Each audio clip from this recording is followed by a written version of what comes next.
momento de buena charla, café e interacción. Esta mañana nos acompaña Javier Simán, presidente de la Asociación Nacional de la Empresa Privada ANEP, está con nosotros en la charla de primera hora de este día martes. Gracias por sintonizarnos. Saludos a quienes están con nosotros a través del Facebook Live. Un gusto que nos acompañen.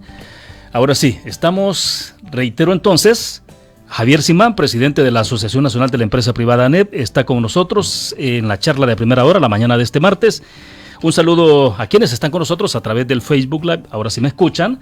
Teníamos un pequeño problema técnico por acá. Gracias por acompañarnos. Pueden participar como siempre a través del comentario, la pregunta para nuestro invitado a través del Facebook Live. Lo puede ser también el número de WhatsApp 7934-4348.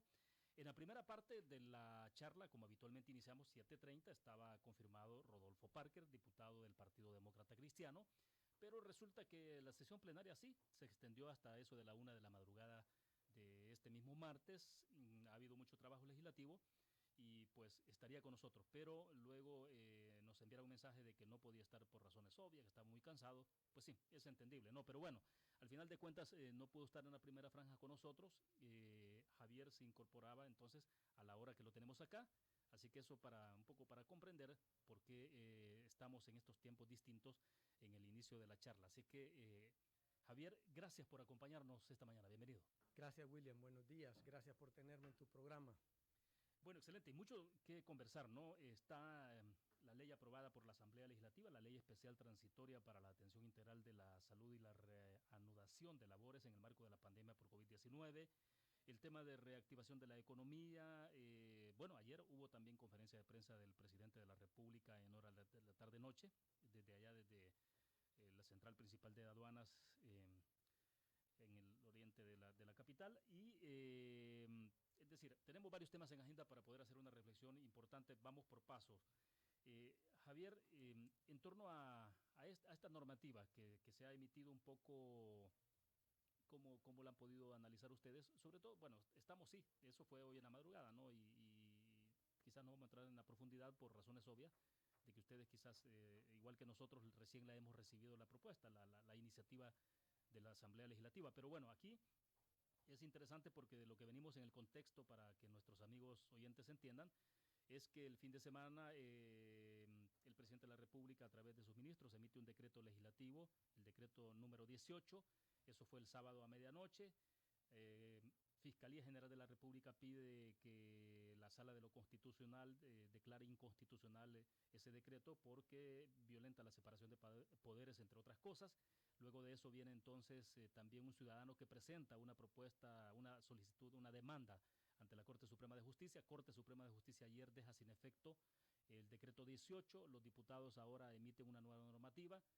Va la normativa de Casa Presidencial. El presidente de la República, antes de recibirla, ha dicho que va a vetar esta normativa, obviamente sin haberla leído. Y bueno, así está como este proceso. Quisiera conocer un poco la opinión, Javier, de cómo está viendo esto. Gracias, William. Yo creo que desde la semana pasada estaba claro que algunos partidos no iban a apoyar una prórroga de la ley de emergencia. Incluso supimos que varios partidos estaban estudiando una nueva propuesta de ley. A nosotros nos invitaron ayer a la Asamblea Legislativa de la Comisión Política para presentarnos qué es la ley que habían logrado consensar. Pero ayer se aprobó una ley que nosotros creemos que incluye todas las preocupaciones que pudieran tener los diferentes sectores. Se incluye temas de salud, se incluye algunas consideraciones del presidente. Lo que nosotros cuestionamos es, bueno, si el presidente ya sabía de que no había intención de renovarle la ley de emergencia, ¿por qué no presentaron ellos una propuesta? ¿Verdad? La ley de emergencia que el presidente quiso prorrogar no tenía facultades porque era una ley, era un decreto legislativo. Y el presidente no puede con un decreto ejecutivo prorrogar una ley legislativa, ¿verdad? Y al final pareciera que la intención de autorrenovar la ley de emergencia tiene que ver solamente con el tema del manejo libre de los recursos, ¿verdad? Esa es la parte que quedó fuera, que quedó en el aire. Y yo creo pues que a eso está apuntando la Casa Presidencial, en el sentido de querer una ley de emergencia que le deje a ellos manejar los recursos de la manera que ellos quieran. ¿Usted cree que ese es el punto neurálgico por el que hay entonces tanta controversia alrededor de esta normativa? Pensaría que sí, porque lo único que ha quedado fuera en esta nueva ley es precisamente esa facultad de que el presidente disponga de los fondos. Y ellos siguen insistiendo en que quieren una ley de emergencia y siguen insistiendo que van a vetar esta ley. ¿Por qué la van a vetar si esta ley incluye todas las preocupaciones que estaban repartidas en diferentes leyes? Ahí ves temas de cómo repatriar a los compatriotas que están varados. Ahí ves cómo manejar la cuarentena estos próximos días. Ahí se regula sin violentar los derechos individuales cómo se va a remitir a las personas a los centros de contención. Se regula una apertura gradual con protocolos sanitarios en 4 fases. En fin, la ley hay que leerla, pero cuando el presidente dice que la va a vetar sin haberla leído, nos parece un poco caprichoso, porque hoy termina la ley de cuarentena. O sea que hoy a medianoche nos quedamos sin ley de cuarentena. Si el presidente no sanciona esta ley, ¿cuál va a ser la ley que nos va a mantener en cuarentena? Ahora sí, porque entonces entraremos en una especie de limbo en términos de aplicación de normativa si es que el presidente no sanciona esta ley. Limbo no, porque sencillamente volvés a las leyes normales que han estado toda la vida vigentes. Es decir, al terminar la ley de emergencia el sábado, al terminar hoy en la noche la ley de cuarentena, se termina toda ley especial para afrontar esta situación. Entonces volvemos a la normalidad mañana y eso no es lo que estamos pidiendo, William. Nosotros estamos conscientes que hay que mantener cuarentena voluntaria y medidas sanitarias. Entonces por eso es importante que esta ley se sancione hoy mismo para que mañana haya un marco jurídico que nos mantenga en una cuarentena menos restrictiva, que según la ley que aprobaron nos da 8 días para prepararnos para empezar después del día 8 a una apertura gradual con protocolos sanitarios y medidas bastante estrictas de prevención de contagio. Es decir, entonces, ustedes sí, como ANEP, le están dando el aval a esta normativa aprobada por Asamblea Legislativa. Es decir, porque fueron a Asamblea Legislativa ustedes ayer e incorporaron los diputados entonces de alguna forma las recomendaciones de ustedes. Pregunto esto porque sí, ellos hacían referencia que efectivamente consideraron, por ejemplo, propuesta de INCAE, perdón, sí, INCAE, también de la ESEN, dijeron que había incorporado también, incluso, bueno, tuvieron allí al cardenal Rosa Chávez, ¿no? Estuvieron escuchando diferentes sectores. En el caso de ustedes, ¿sí consideran de que ha incorporado esta nueva normativa las propuestas de ANEP? Mira, quiero aclarar de que el día de ayer no tuvimos oportunidad de presentar a la comisión ninguna propuesta. Nos citaron a la 1:30, pero hasta las 7:30 de la noche nos permitieron entrar a la comisión para escuchar de primera mano cuál era la ley que ellos habían acordado. Todo ese tiempo pasaron los diferentes partidos discutiendo y llegando a un consenso, ¿verdad? Entonces, al final de la tarde, nuestra participación fue más que todo para ir a escuchar qué es lo que ellos habían acordado. No te digo que la ley es perfecta, pero debemos reconocer que esa ley es bastante aceptable y cubre todos los temas que nos tenían preocupados, y creemos de que los partidos se han puesto de acuerdo en temas bastante delicados. Sería conveniente que también el Ejecutivo se ponga de acuerdo y en vez de confrontar, debería estar dialogando con los partidos para sancionar esta ley lo más pronto posible. Lo que no queremos es que el día de mañana la gente salga y se aboque a las calles y se contagie. Queremos hacer un llamado a la población que el virus ahí está. El virus ahí va a seguir, William. Y tenemos que tomar medidas siempre de precaución. No salir de casa innecesariamente. Protege a tu familia, quédate en casa. Ahora bien, porque continuaríamos en cuarentena, ¿no? Eso está claro, o sea, pero no es la cuarentena que hemos tenido de las últimas 2 semanas, que es una cuarentena especial, si le podemos poner ese calificativo, sino la cuarentena la que se tenía al inicio. Digo, porque en aquel momento había un poco de transporte colectivo, ¿no? Circulando, había algunas actividades también desarrollándose, actividades económicas, digo, pero entonces lo que se estaría evitando sería el nivel de restricción que hay en este momento. La cuarentena que decretó el gobierno termina hoy en la noche. A partir de mañana empezaría la cuarentena de esta nueva ley, claro, que respeta los derechos individuales, respeta la movilidad de las personas, pone restricciones a los ciudadanos para transitar con mascarilla y con distanciamiento, y de una vez también resuelve el problema de las actividades que sí están permitidas. porque anteriormente el gobierno dijo todo está prohibido excepto lo que nosotros digamos. Eso es lo que dijo el gobierno. Entonces hubo mucha arbitrariedad en decidir que sí y que no. Incluso la cadena de alimentos que estaba autorizada por decreto legislativo, a la hora de las horas, el Ejecutivo decidió quién sí y quién no. Con la nueva ley es al revés. Todo está permitido con protocolos, excepto estas actividades que representan mayor contagio. Por ejemplo, bares, discotecas, ciertos deportes, piscinas, deportes acuáticos, espectáculos, todo eso lo está dejando para hasta la última fase, ¿verdad? Entonces, hay que leer la ley porque hace sentido, la ley la hemos revisado nosotros ayer en la noche y nos hace sentido todo lo que están proponiendo los diputados. Por eso un llamado, ojalá el presidente la lea y la sancione para que no nos quedemos sin ley esta noche y que mañana podamos seguir con alguna cuarentena que prevenga que todos salgan a contagiarse. El presidente de la República hizo referencia que había conversado con un grupo de empresarios que estuvieron ahí reunidos con él ayer en horas de la tarde y que habían tomado disposición en términos de cuándo iniciar el proceso de reactivación de la economía a partir de, ¿qué sería? Prácticamente el 5 de junio, ¿no? 6 de junio. 6 de junio. Entonces, a ver, ¿qué es lo que conoce usted de esto?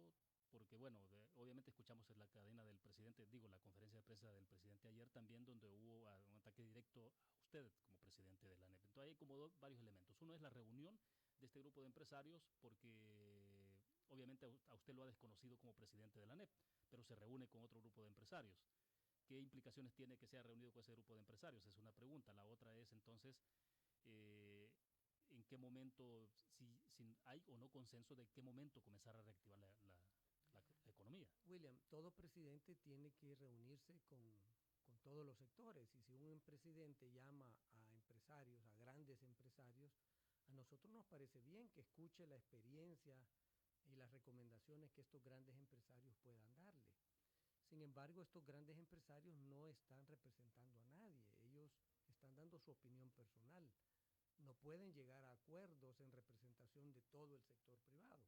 Entonces sí nos gusta que el presidente escuche a los empresarios, pero no necesariamente han llegado a un acuerdo en representación de nadie, mucho menos pretender adjudicarse facultades que solo la Asamblea Legislativa tiene. Entonces no interpretemos mal, los que llegaron ayer a hablar con el presidente llevaban sus inquietudes y sus propuestas, pero no quiere decir que ellos avalan totalmente el discurso que dio el presidente después, ¿verdad? Mucho menos el discurso confrontativo o los ataques a la ANEP, ¿verdad? Todos los que participaron ayer sí reconocen la representatividad de las gremiales. Entonces, sí quiero aclararte de que ANEP representa a 55 gremiales, cada una de diferente sector de la economía. Cada una de estas gremiales tiene su propia junta directiva y su propio presidente y sus asociados. Entonces la gremial sí es representativa, ANEP es representativa de los 55 sectores que la conforman.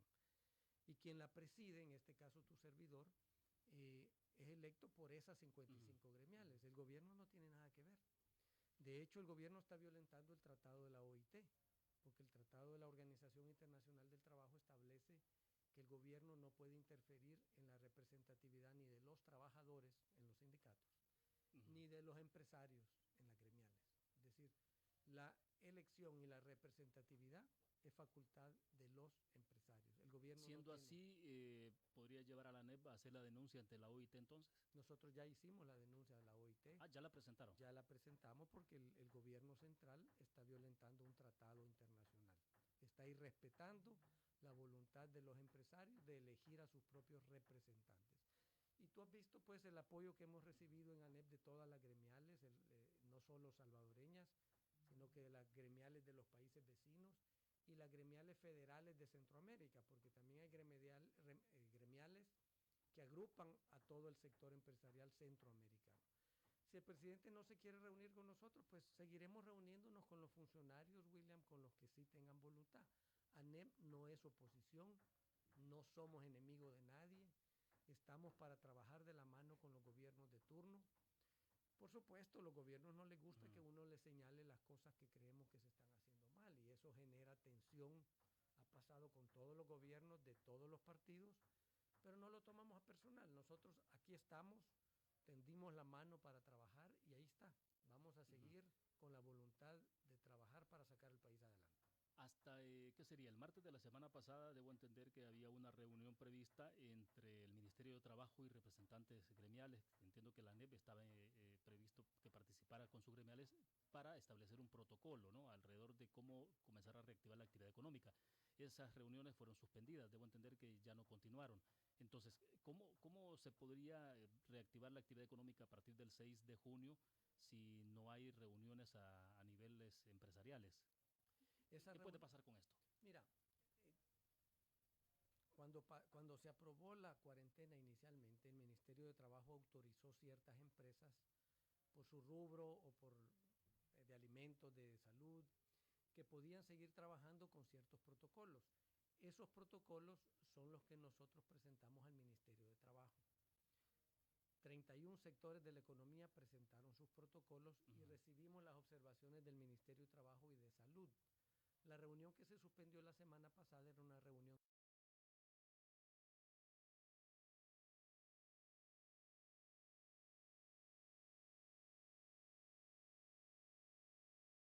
terminar de aprobar los protocolos que entrarían en efecto. Esta ley que se aprobó ayer, William, ya establece protocolos generales para todos, ¿verdad? Entonces, si entra en efecto esta ley, no necesitamos estar trabajando protocolos individuales por sector. La ley ya dice lo que cada empresa tiene. O sea, bastaría con la normativa entonces. Sí, pero de hecho todos los sectores ya estamos implementando los protocolos que sugerimos. Es decir, las empresas van a aplicar los protocolos que dice la nueva ley junto con los protocolos voluntarios que nosotros ya habíamos presentado al Ministerio de Trabajo. Ya. Javier, ¿qué es lo que viene entonces o qué esperarían ustedes que se pueda desarrollar a continuación? Porque, bueno, tenemos que ver que la decisión el presidente la anticipó, ¿no?, que va a vetar esta normativa. Estamos pendientes incluso que Corte Suprema de Justicia, Sala de lo Constitucional, resuelva finalmente sobre si es inconstitucional o no el decreto 18. Obviamente todo indica que va por ese camino, ¿no?, porque han aplicado la medida cautelar de suspensión de la aplicación de ese decreto, pero siempre un poco la inquietud de qué es lo que puede pasar después y en tema yo decía un poco la palabra limbo porque de repente la población no necesariamente a veces conoce de toda alguna terminología o cuáles son los decretos o leyes que están funcionando, ¿no? Y eso puede generar confusión en un momento que se requiere de tener mucha certidumbre y claridad de cuáles son los pasos que se deben de dar, porque si de repente la gente se confunde y intenta volver a sus actividades normales, eso puede ser gravísimo en medio de una situación de pandemia, ¿no? Y por supuesto que también las autoridades, si no tienen claro cuál es la ley, terminan implementando o a criterio de ellos tomando decisiones que violentan los derechos individuales. Entonces es bien importante tener claridad cuál es la ley que aplica. Y eso es lo que nosotros venimos señalando, William, y por eso nos gusta esta ley que se aprobó ayer, porque en una sola ley lograron meter todo lo que tenga que ver con esta situación actual. La ley de emergencia venció el sábado. La ley de emergencia que decretó el gobierno, ese decreto 18 que tú decís, esa se quedó sin efecto. Claro. La ley de cuarentena termina hoy y con ella pues termina el decreto 24 que establecía las medidas de movilización con DUI y de un municipio a otro. Entonces es bien importante que esta ley que ya se aprobó entre en efecto mañana, porque de lo contrario ya no hay ninguna ley que regule la situación actual. Volveríamos a las leyes vigentes que han estado durante los periodos normales y estos no son tiempos normales. Entonces es bien importante que se apruebe esta ley.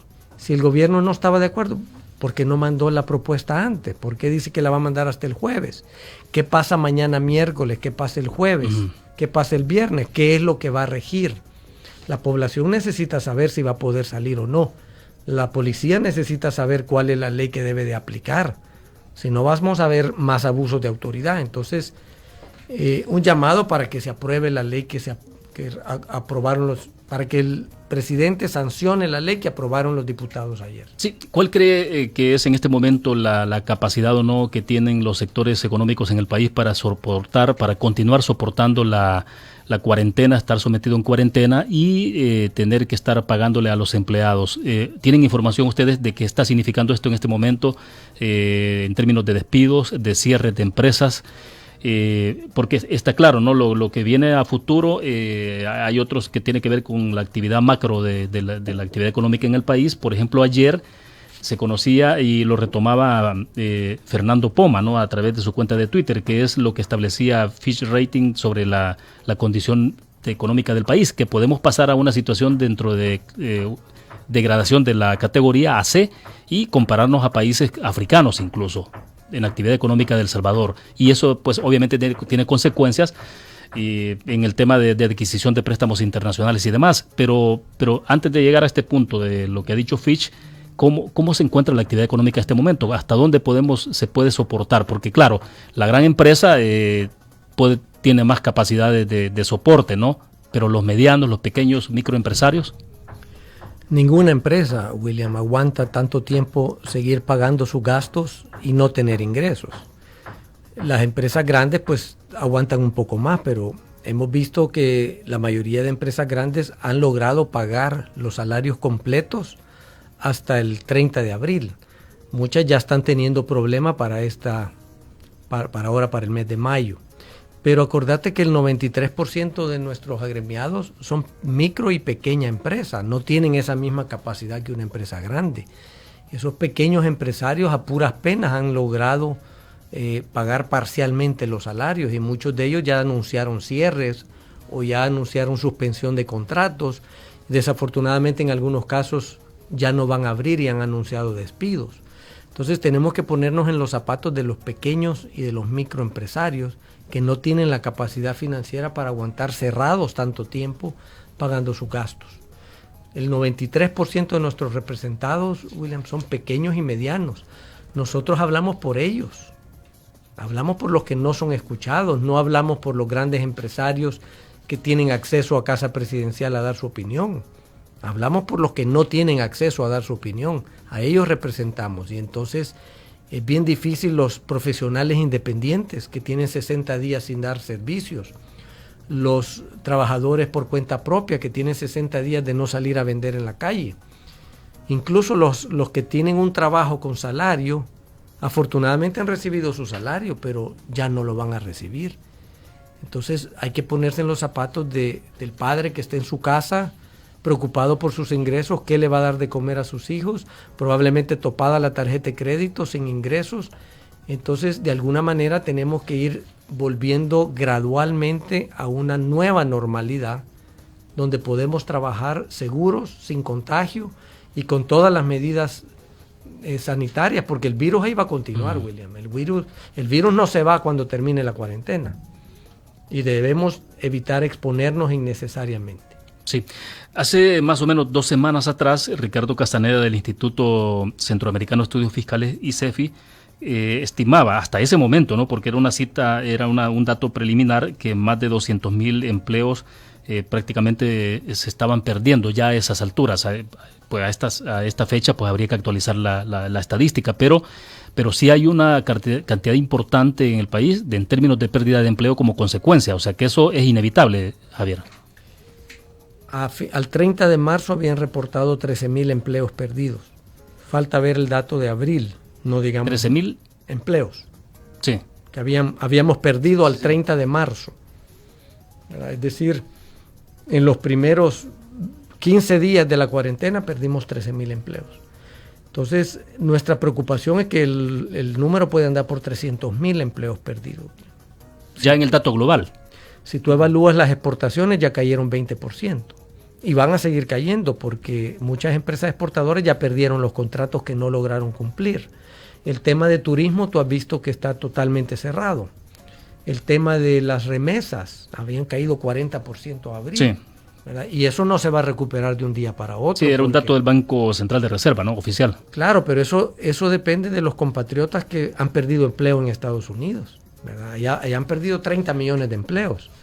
Entonces, hasta que esos compatriotas no vuelvan a tener trabajo, no van a estar mandando remesas. Entonces, todo esto nos va a impactar en nuestra economía. Vamos a retroceder varios años en crecimiento económico. Entonces, tenemos que empezar lo más pronto posible a trabajar para hacerle frente a esa situación. Nosotros hemos mantenido que la salud es prioritaria, pero no por eso vas a descuidar los empleos. Podemos hacer las dos cosas. Podemos cuidar la salud y cuidar los empleos tomando medidas de protección. Me llamó la atención la respuesta de la Sala de lo Constitucional sobre el decreto 18 y la petición que hubo de un ciudadano estableciendo la demanda de inconstitucionalidad, porque hacía referencia y lo retomaba, por cierto, Rodolfo González, ex magistrado de Sala de lo Constitucional, donde hacía referencia de que el tema de salud no podía verse, por decirlo así, divorciado o alejado del respeto al Estado de Derecho. Entonces, en el tema de materia económica, ¿es posible establecer los equilibrios para decir hay que respetar, hay que cuidar la salud de la población, pero necesitamos también entonces la actividad económica, necesitamos respeto del Estado de Derecho? ¿Es posible hacer ese equilibrio en medio de una situación de crisis como esta, Javier? Nosotros creemos que sí, tenés que respetar la ley en cualquier momento, incluso en momentos de crisis.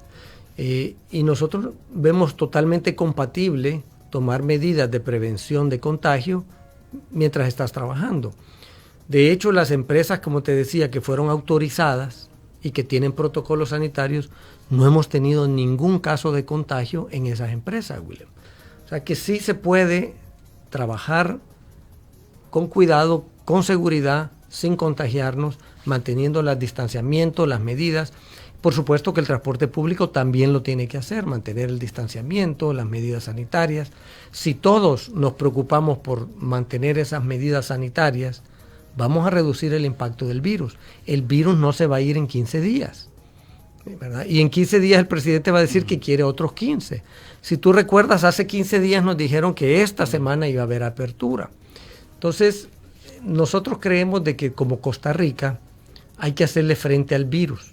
Es decir, saber admitir que el virus está aquí, que tenemos que vivir con el virus y que nuestra nueva normalidad implica medidas para no contagiarnos, porque no podemos permitir contagiarnos. La salud es importante.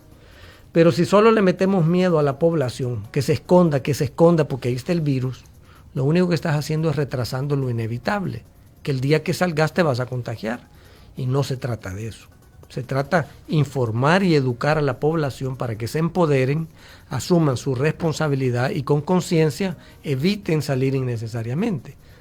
Pero fíjate qué contraproducente, que como se ha metido tanto miedo, si tú te enfermas, no llamas a nadie. No te atreves a llamar al Ministerio de Salud porque tenés miedo que te manden a un centro de contención o que manden a tu familia entera a un centro de contención. Entonces eso se está volviendo contraproducente. Y no vas a buscar atención médica hasta que ya te sentís muy mal. Y entonces es muy tarde, ¿verdad? Entonces hay que hacer un llamado a la población. No tengan miedo. Si se sienten mal, llamen al médico o vayan a la unidad de salud.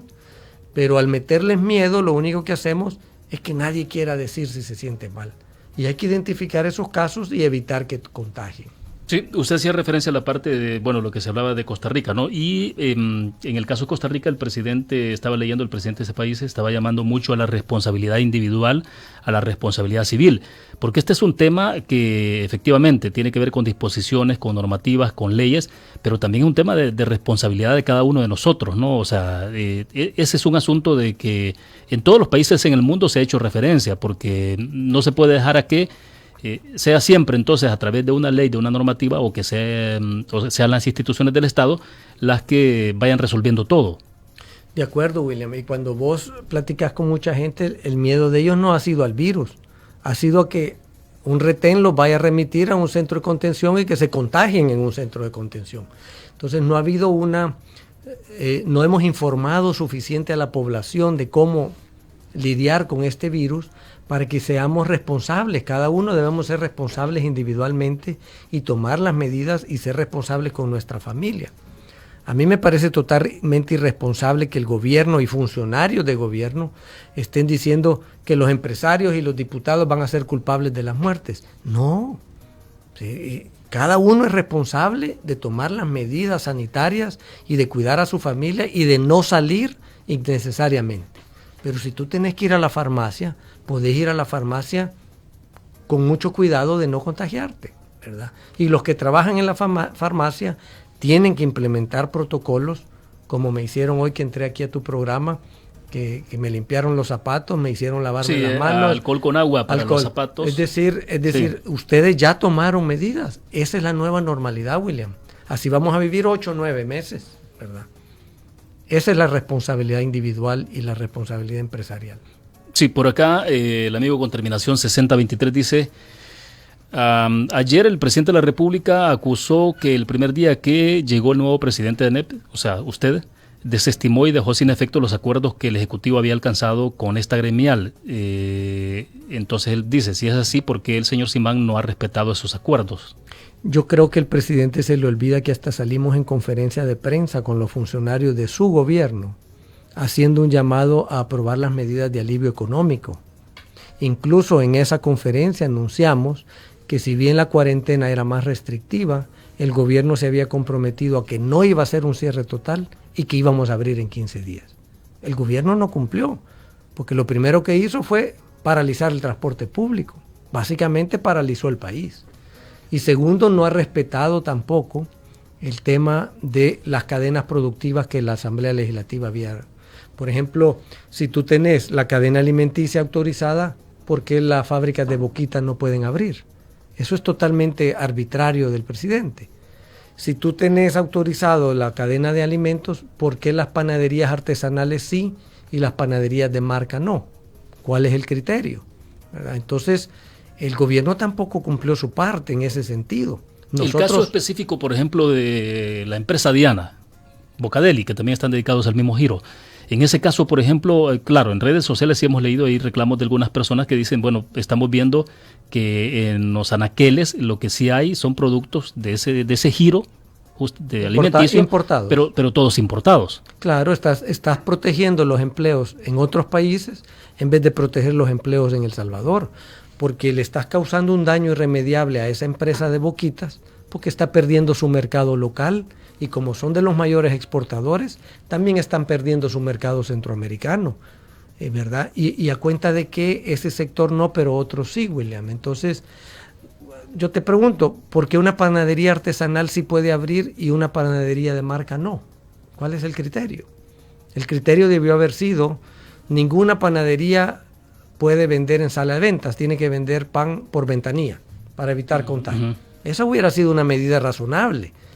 Pero cuando vemos arbitrariedad y dicen esta empresa sí y esta no, entonces creemos que el gobierno falló, no nos cumplió, ¿verdad?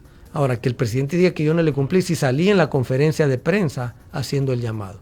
Lo que pasa es que al gobierno no le gusta, William, que nosotros demos nuestros argumentos y nuestra postura. Nosotros no nos debemos al gobierno, nos debemos a los miles y miles de emprendedores y empresarios que representamos. Entonces, por supuesto, vamos a tener diferencias, pero esas diferencias se resuelven platicando, no se resuelven confrontando como hemos visto. Sí, dice un amigo por acá a través del Facebook Live, las dos cosas se podrían controlar, salud y economía. Ya a 60 días hemos aprendido protocolos, siendo racionales, empáticos, objetivos. El que recibe mes a mes su sueldo no sabe lo doloroso que es estar sin entradas económicas para sacar adelante a la familia. 2 meses sin trabajar, señores, y no esperamos, dice, nada de papá gobierno. Solo déjennos trabajar con la responsabilidad individual y colectiva. Ya estamos con medidas, comprendan a los sectores, por favor, dice. Alguien más nos escribe a través del WhatsApp, dice, es importante empezar a poner cuotas de responsabilidad en los ciudadanos y los empresarios. A ninguno nos conviene contagiarnos, lamentablemente es que el gobierno no tenga una campaña educativa agresiva, solo es a puros spots publicitarios. Costa Rica, dice, tiene una campaña de educación sanitaria hasta la saciedad en los medios de comunicación. Educación sanitaria, sí. Entonces dice, para machacar esa campaña, para machacar constantemente medidas preventivas y de mitigación. Javier. Totalmente de acuerdo. Y en el primer comentario, William, incluso los que tienen salario, si permanecemos cerrados, no tienen garantizado su salario, porque las empresas, si no reciben ingresos, no van a poder seguir pagando planillas. Costa Rica es un buen ejemplo, William, y también hemos evaluado otros países, Guatemala, hemos evaluado todas las medidas de prevención y de ahí pues nos da satisfacción que este decreto, como tú bien dijiste hace un rato, los diputados tomaron en cuenta las propuestas de INCAE, tomaron en cuenta las propuestas de la ESEN, del colegio médico y algunas propuestas que también el sector privado estuvo diciendo desde la semana pasada. Excelente. Vamos a ver, tenemos una nota de voz, Dani, por favor. Sí, vamos a escuchar a Juan Carlos Rivera. Buenos días y saludos, un gusto. Yo quisiera saber la opinión del señor Simán en el sentido que el salvadoreño, y por qué no decirlo el empresario, siempre juega a echa la ley, echa la trampa, ¿verdad? En el sentido de que si se abre la economía, el comercio, la industria y todo, tiene que ser bajo ciertos lineamientos, ¿verdad? De 100 empleados, 50 tienen que trabajar y así sucesivamente ciertos criterios, ¿verdad? Pero la empresa siempre está acostumbrada a que no le gusta, no proporciona todo, y ese es el problema, que ven al trabajador como un repuesto. Se enferma, se llega a fallecer y todo, ahí hay más. Ese es el problema, que el empresario salvadoreño muchas veces no tiene esa conciencia, no quiere esto decir que sean todos, ¿verdad? Un gusto, saludos y buen día. Muchas gracias, Juan Carlos. Yo no sé a cuántos empresarios conoce usted, pero no hay ningún empresario exitoso si no es por el trabajo de sus colaboradores, que tienen que estar bien compensados, bien motivados y bien capacitados. Ningún empresario piensa que sus trabajadores son repuestos. Al contrario, el mejor recurso que tiene un empresario son sus colaboradores. Y en ningún momento los queremos poner en riesgo. Hemos tomado medidas sanitarias y las empresas que están autorizadas, ninguna ha reportado ningún caso, y lo vamos a seguir haciendo. Nosotros hemos propuesto, y la ley también así lo contempla, medidas de distanciamiento. Entonces, cada tipo de empresa es diferente, William, porque tú tenés empresas que tienen muchas maquinarias y muy pocos trabajadores. Un trabajador te maneja 10 máquinas, entonces ahí no tenés un contacto de un trabajador con otro. Están tan distanciados uno del otro que no hay riesgo de contagio. Por ejemplo, una maquila que son las máquinas, en algunos casos son ranas o especializadas para corte de tela y todo lo demás, más o menos cuál es la distancia que tienen. A eso voy. Por ejemplo, una industria textil, tenés un operador manejando 10 máquinas, no hay otro operador en los 40 metros cuadrados. Entonces ahí no tenés mayor riesgo. Ahí no hay necesidad de reducir la densidad de personas porque ya es bien reducida. Claro. Hay otros sectores donde hay más concentración. Entonces, con esta medida de distanciamiento de 2 metros, quiere decir que esta empresa va a tener que separar las máquinas a 2 metros. Claro. Si tú tienes una panadería donde están muy apretados los trabajadores, va a tener que llevar menos trabajadores o va a tener que distanciar más los muebles de trabajo. Entonces, al dar un parámetro de distanciamiento, cada tipo de negocios va a tener que irse adaptando, ya sea que lleve menos personas a trabajar, ya sea que haga diferentes turnos de trabajo, ya sea que cambie los horarios para tener horarios escalonados y que no todos entren y salgan al mismo tiempo. En fin, cada empresario va a tener la flexibilidad de ver qué medidas toma para cumplir ese requisito de la ley. Pero le quiero decir a Juan Carlos, las empresas están totalmente inspeccionadas y auditadas por todas las instancias de gobierno. Para abrir una fábrica necesitas 262 permisos. No es que podamos hacer lo que nos da la gana, William. Y el Ministerio de Trabajo tiene toda la facultad de inspeccionarnos y hasta cerrarnos. El Ministerio de Trabajo no necesita llegar con un despliegue militar, como hemos visto en otros casos, a cerrar una empresa porque ya tiene la facultad de hacerlo, ¿verdad? Es triste, y yo quiero hacerle un llamado a Juan Carlos y al público, porque todos critican al sector privado y no se dan cuenta que ellos son parte del sector privado. Sector privado somos todos los que no ganamos sueldo del gobierno. Es decir, las universidades, los profesionales, los médicos, los trabajadores. Ustedes aquí en la radio, William, es una radio privada. Claro. Todos somos sector privado. Y a veces criticamos al sector privado y ni siquiera saben que son parte del sector privado. Sí, vamos a ver, tenemos algunas, quiero hacer unas lecturas rápidas de mensajes, también tenemos una nota de voz, pero antes de eso, Dani, vamos a ver, José Sigüenza dice, me parece una buena idea razonable, ¿estar encerrados eternamente es la solución? Pregunta, obvio que no, por lo tanto hay que tomar pasos sensatos como instruir a la población y todas las medidas sanitarias.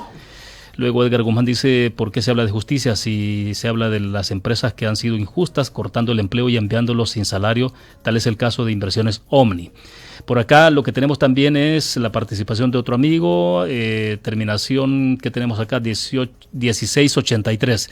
Quisiera que nos explicaran, dice, ¿qué pasará mañana si el presidente veta la nueva ley? ¿Podremos salir ya a circular el transporte público o no? Luego hay otra referencia, en el 9442 dice, las panaderías artesanales son para nosotros los pobres, los que consumen las panaderías de marca son los ricos. Pero ese no debe de ser un criterio para discriminar, William, porque tú puedes comprar la panadería que te dé la gana.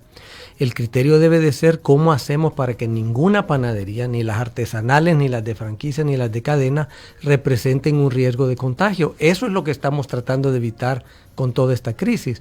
¿Cómo evitar el contagio?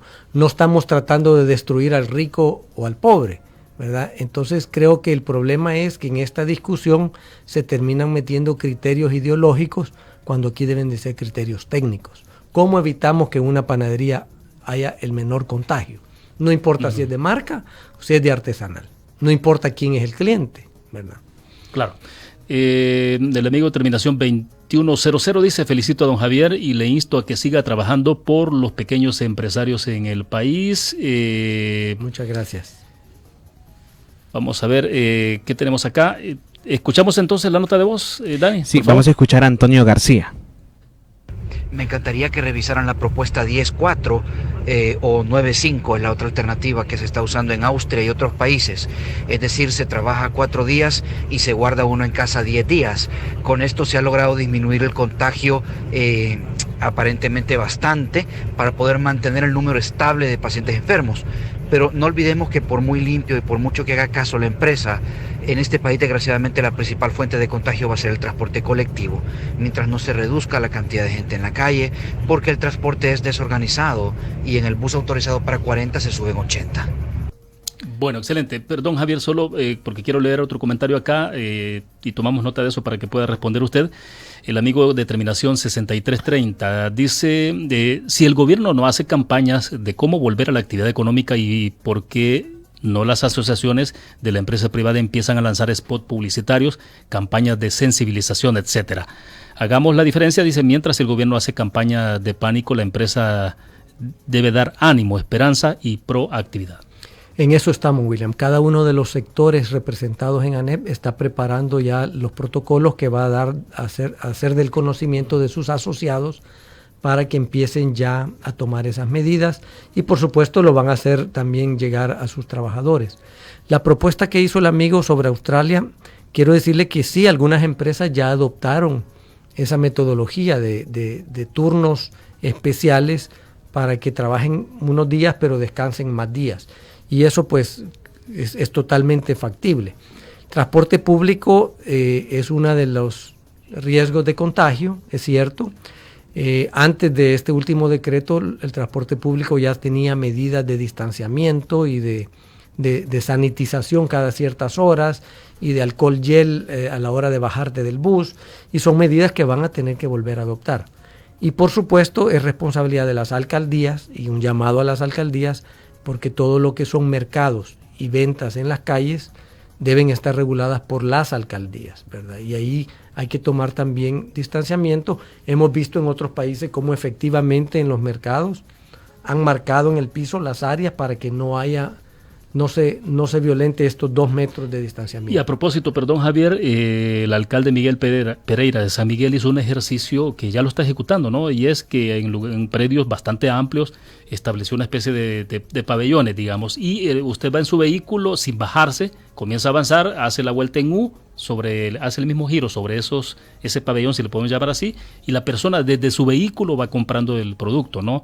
Huizúcar también estaba haciendo una demostración, un municipio pequeño, ¿no?, que está aquí cerca de San Salvador, haciendo un ejercicio de cómo se puede tener un mercadito de verduras guardando el distanciamiento. Y me pareció de verdad impresionante y muy aleccionador, ¿no?, porque son experiencias que ya están funcionando. Sí, y las hemos visto, William, y nos parece Mira, nosotros vemos cómo el salvadoreño es bien creativo y pujante y sale adelante aún en estas circunstancias. Y por eso nosotros estamos bastante optimistas de que podemos salir adelante. Hemos visto emprendedores cómo han tenido que cambiar el giro de su negocio, han tenido que empezar a ofrecer sus productos en internet, han tenido que empezar a entregar a domicilio para sobrevivir. Hemos visto empresas que han cambiado y ya no producen ropa, hoy producen gabachas y mascarillas médicas y están exportando eso. Entonces, el salvadoreño se adapta, William, y yo estoy optimista. Si el turismo no va a venir porque está cerrado el aeropuerto y va a tomar tiempo para que la gente empiece a viajar, pues vamos a fomentar el turismo local.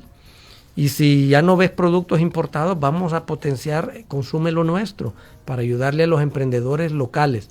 Entonces sí vemos oportunidades en medio de cada crisis y el salvadoreño no se deja vencer y por eso estamos optimistas que podemos salir adelante protegiendo la salud y protegiendo los empleos. Sí, leo otros comentarios y creo que tenemos nota de voz. Dani, ahí me indicas. Pero, mientras tanto, Rodolfo Garay a través del Twitter dice, ¿habrá un comité multidisciplinario que supervise a las empresas que funcionen? Esa es una consideración para que voy a leer otros comentarios, Javier.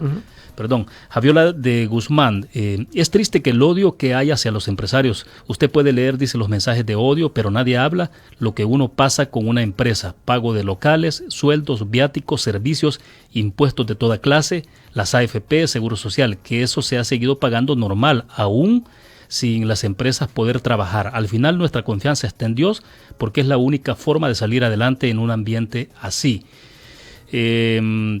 Vamos a ver, ¿qué más tenemos? ¿Teníamos nota de voz, Dani? Sí, vamos a escuchar dos al hilo, William. Primero vamos a escuchar a Guillermo Rivas. Excelente. Días, una pregunta al señor Simán. Si bien es cierto, las empresas podrán cumplir todos los protocolos de bioseguridad dentro de las empresas, pero sus colaboradores pueden contagiarse trasladándose ya sea a la empresa o de regreso a su casa. Si existiera un pico de contagios, definitivamente que se va a sobrepasar la capacidad que se tiene en el sistema de salud. Si una empresa tiene detectado una persona infectada con el virus, la van a cerrar. Eso también lo deben de tomar muy en cuenta, que el contagio no necesariamente tiene que ser dentro de las empresas, va a ser afuera también, que ya anda el virus circulando. Quiero una opinión de eso del señor Simán. Bueno, gracias. Excelente. Me dice Javier, si quieres hagamos la pausa para escuchar la siguiente, Dani, por favor, Javier. Tiene toda la razón. El contagio, si bien nosotros podemos proteger que no se contagien dentro de las empresas, nuestros colaboradores se pueden contagiar en su comunidad, en su casa o en el transporte para ir y regresar de su trabajo. Ese riesgo igual lo tienen cuando van al supermercado, cuando van al mercado, cuando van a la farmacia. Incluso ese riesgo ha sido mayor cuando han recogido granos, alimentos o la ayuda económica que dio el gobierno. Entonces, el riesgo está. Nosotros lo que estamos tratando es de reducir al máximo ese riesgo. Y las empresas de transporte público también van a tener que tomar medidas para ayudar, ¿verdad? ¿Qué pasa si en una empresa se detecta un caso? Hay un procedimiento que se cierra, se sanitiza, se identifican los nexos epidemiológicos y después se vuelve a abrir, ¿verdad? Entonces, todo eso está. Y incluso, William, el Colegio Médico ha estado explicando cómo hay que llevar un mapa epidemiológico donde vas identificando a dónde van surgiendo estos casos, porque incluso esta ley que aprobaron ayer te permite hacer cordones sanitarios donde ha habido un rebrote. Y nada quita que en algún momento en alguna comunidad hay un rebrote y vas a tener que hacer una cuarentena más estricta en esa comunidad, en esa colonia, en ese municipio, ¿verdad? Implicando tal vez cerrar alguna empresa. Entonces, esas facultades ya las tiene el Ministerio de Salud y el Ministerio de Trabajo. Lo que estamos diciendo es que no sea arbitrario y que se respete el debido proceso de ley. Porque si el presidente ordena cerrar una empresa porque le dio la gana y manda al ejército a cerrarla, eso es totalmente en contra de la ley. Tiene que ir el inspector de trabajo o el inspector de salud, levantar el acta y tomar las medidas. Bien, el amigo de terminación 4824. Vamos a ver, ahora sí, tenemos un pequeño problema técnico. El amigo de terminación 4824 dice, le pongo a consideración al señor Simán poner protocolos, modelos por sectores económicos en las, ¿qué sería? En las empresas o RSS, responsabilidad social empresarial será, ¿no? De la NEP, dice, para que las pequeñas empresas puedan orientarse y ver cómo hacer sus aplicaciones particulares. Bueno, excelente entrevista, dice, gracias al amigo. Tenemos una nota de voz y escuchamos la opinión, Javier. Sí, vamos a escuchar la terminación 3005. Buenos días, yo quisiera hacerle una pregunta al señor Simán. De acuerdo el acuerdo que se había logrado antes con la NEP, con el presidente saliente, que es el señor Cardenal, ¿por qué no se sostuvo ese acuerdo? ¿Por qué no se mantuvo ese acuerdo que se trabajó por tanto tiempo? Entiendo yo con las aportes de cada parte y no se mantuvo, y se ha generado este confrontamiento y este caos desde que él sale y él entra. Se oye muy acometido en sus comentarios, lo oigo una persona que quisiera hacer las cosas bien, pero estamos viendo una realidad diferente. Entonces, ¿por qué no se mantuvo el acuerdo? Muchas gracias por la pregunta. El acuerdo se mantuvo. La casualidad es de que yo entré en el momento que ese acuerdo entró en la Asamblea Legislativa. Entonces los acuerdos se han mantenido. Yo honré los acuerdos que hizo mi predecesor, pero en realidad eran acuerdos de propuestas de alivio económico. Nosotros no tenemos ninguna facultad, William, de aprobar una ley. Eso, una vez nosotros hemos dado los insumos al gobierno, el gobierno es quien lo somete como iniciativa de ley en la Asamblea Legislativa y le corresponde al gobierno negociar con los partidos para que le aprueben esas leyes. Ahí ya no entramos nosotros no somos una fuerza política en la Asamblea Legislativa. Nosotros solo damos propuestas y las dimos, ¿verdad? Incluso acompañamos al gobierno en la conferencia de prensa. Yo no sé a qué se refiere el presidente cuando dice de que no honramos nuestra parte. Si nuestra parte solo fue de dar insumos, nosotros no podemos negociar nada. ¿Qué vamos a negociar con el gobierno? ¿A cambio de qué? Nosotros hemos venido dándoles insumos y propuestas.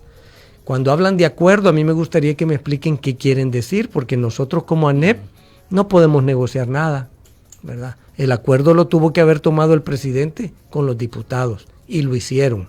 Y les aprobaron las dos leyes que pidieron. La ley de los 1,000 millones para el alivio económico y le aprobaron la ley de cuarentena más restrictiva, que incluso en ANEP salimos en conferencia de prensa junto con los funcionarios. Entonces, ¿a qué se refiere cuando dice que yo no honré acuerdos? ¿Verdad?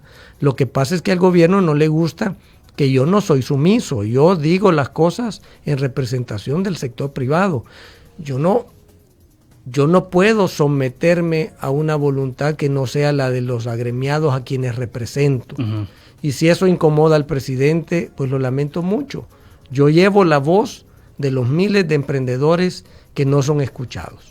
Sí, el amigo que nos escribió que hablaba, por ejemplo, de los protocolos, modelos por sectores económicos, él decía para colocarlos en redes sociales de la NEP para que las pequeñas empresas puedan orientarse y ver cómo hacer sus aplicaciones. A eso se refería. Es buen punto, William, y esperamos llegar a eso una vez el Ministerio de Trabajo nos autorice, y te comento incluso que hay hasta protocolo para las iglesias y los templos, ¿verdad? Tenemos 31 protocolos desarrollados y a la mayor brevedad que nos lo autoricen los vamos a hacer públicos. Dice otro amigo con terminación 4168, a la percepción pública parece que la oposición pretende evitar un robo mediante la derogación de la ley de emergencia. Además de eso, mediante compras directas. Pregunta acá, ¿ha ignorado el Ejecutivo a empresas de su propiedad? Mire, yo no tengo ninguna empresa que haga negocios ni con el gobierno, ni que participe en licitaciones, ni que tenga concesiones. Yo en realidad no dependo del gobierno. Yo necesito, al igual que muchos empresarios, necesitamos un gobierno que funcione, un gobierno que haga bien las cosas. Que nuestro negocio no depende de hacer negocio con el gobierno. Nuestro negocio depende que el gobierno genere las condiciones apropiadas para que todos los salvadoreños puedan prosperar. Eso somos la mayoría de empresarios, William.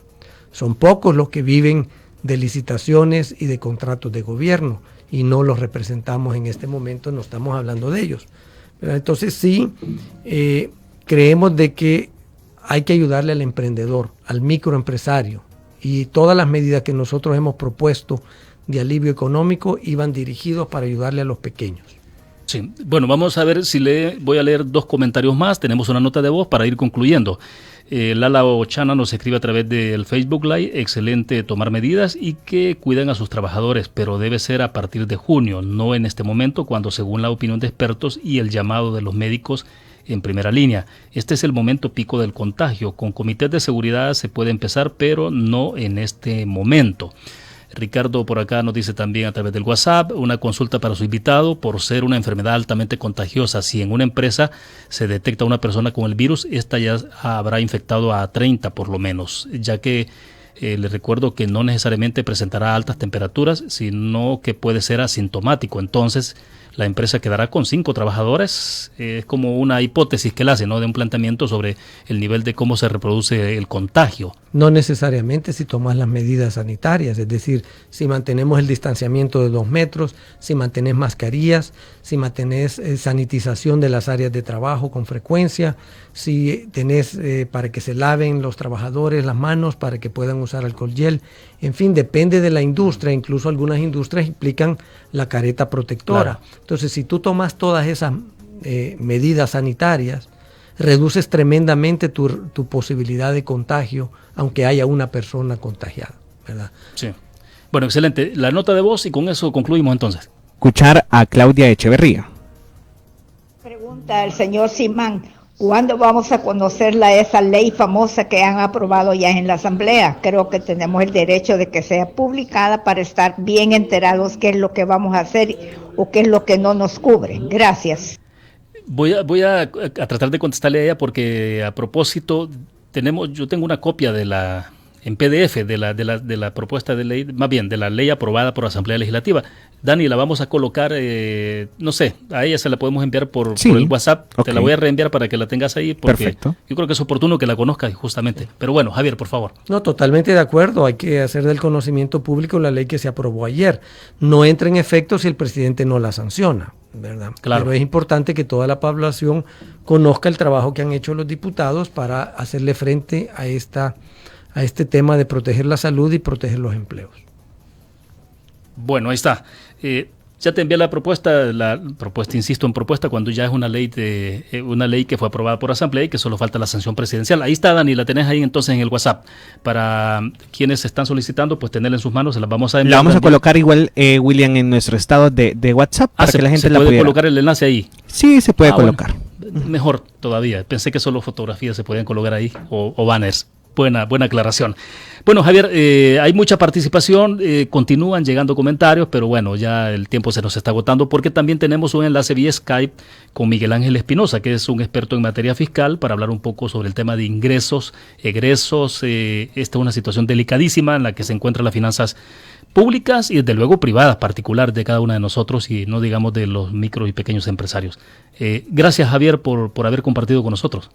Muchísimas gracias, William, a ti y a toda tu audiencia por la oportunidad de aclarar los conceptos que del sector privado venimos proponiendo. Bueno, y considere siempre, ¿no?, que los micrófonos están abiertos justamente para eso, a ese contacto que creo que a nosotros pues nos interesa y nos gusta mucho que ustedes puedan tener con la gente, las preguntas, las inquietudes, las respuestas y sobre todo cuando la gente hace propuestas también, ¿no?, porque la gente tiene muy buenas iniciativas. Sí. Por eso insistimos, William, de que en este barco estamos todos juntos y tenemos que trabajar todos juntos por sacarlo adelante. Por eso es importante que el gobierno escuche a todos los sectores, sector académico, sector sindical, profesionales, en fin, todos tenemos algo que aportar, ¿verdad?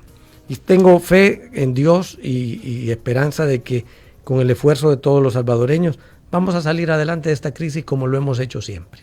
Bueno, excelente. Gracias, reiteramos el agradecimiento, Javier, por haber estado con nosotros, pero debemos hacer una pequeña pausa para regresar después con enlace vía Skype con Miguel Ángel, que estará con nosotros justamente para que nos explique la perspectiva estrictamente fiscal y cómo se encuentra nuestro país, ese análisis que es importante, reiteramos, porque si el fisco no tiene ingresos fiscales, desde luego no podrá responder en términos de las demandas sociales.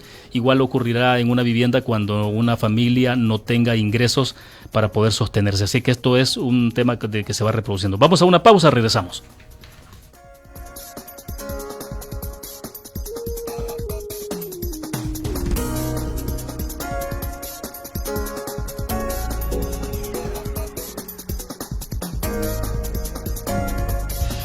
Este y todos los martes, sintoniza Mecánica 102.9, el programa que te ayuda a comprender cómo funciona tu vehículo. Entrevistas, promociones, información, música y mucho más. Y si tienes alguna consulta, en Mecánica 102.9 te orientamos con todo lo relacionado al cuidado y mantenimiento de tu carro. Mecánica 102.9, martes 1 de la tarde, con Walter Flores y sus invitados. Por una cortesía de Super Repuestos, donde compran los expertos, y Turbo Cars, de todo en mecánica automotriz.